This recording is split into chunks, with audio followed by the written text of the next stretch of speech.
আর সময় পেল না। সকাল সকালে এরকম একটা সমস্যা হতে হলো। সকালবেলায় সকালে এরকম সমস্যা কার ভালো লাগে? আসসালামু আলাইকুম। শুভ সকাল। কেমন আছেন সবাই? আশা করছি সবাই ভালো আছেন। আল্লাহর অশেষ রহমতে আপনাদের দোয়ায় আমরা বেশ ভালো আছি। তো সবাইকে অগ্রিম ঈদ মোবারক। সকালে রান্না করব ভাবছি যে ভাত বসাই দিয়ে কুকারে ভাত বসাই দিয়ে আমি থালা বাসন ধোয়া, ঘর ঝাড়ু দেওয়া, অন্যান্য কাজকর্ম আছে সেগুলা করা। এরপরে আমার এই যে মিস্ত্রি ২ মাস জুড়ে মিস্ত্রিতে কাজ করতেছে। তো উনার কিছু জিনিসপত্র এনে দিতে হবে। কারণ মিস্ত্রিদের সমস্যা হলো এরা একসাথে আপনার হিসাব দিবে না।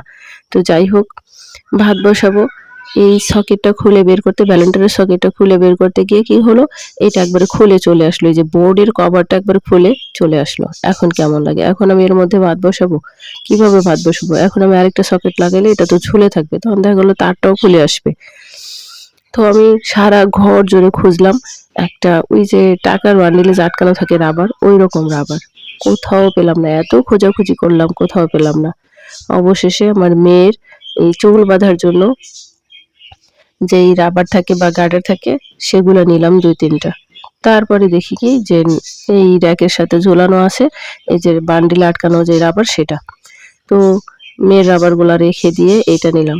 কারণ আমার মনে হলো একটু চেষ্টা করি তাহলে সকালে অন্তত রান্নাটা করা যাবে। কারণ এই সকালে শুধু এই একটা এই বোর্ডের জন্য তো মিস্ত্রি রাখবো না।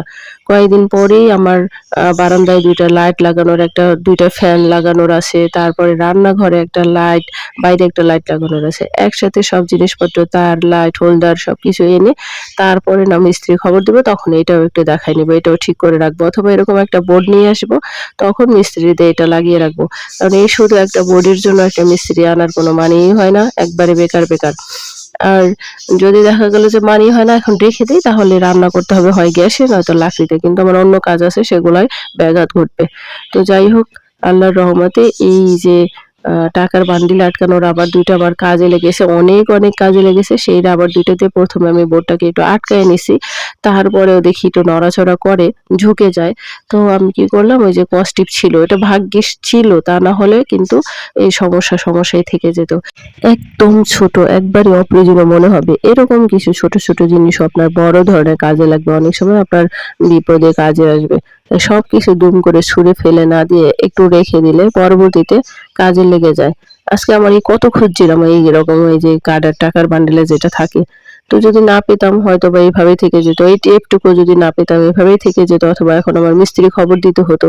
তো যাই হোক আল্লাহ রহমত করছে এইটুকু ঘরে ছিল আর এটা দিয়ে এখন কাজ চলে যাবে অন্তত। আর এইভাবে তো আর রাখা যাবে না পরবর্তীতে ঠিক করে নেব। তো আমি সবসময় এটাই বলি, সবসময় আমি টুকরো জিনিস যত ছোট টুকরোই হোক, টুকরো জিনিস পিন, এই রাবার, গার্ডার, টাইলসের টুকরো, টেপ যাই হোক রেখে দেই এক জায়গায় পরবর্তীতে কাজ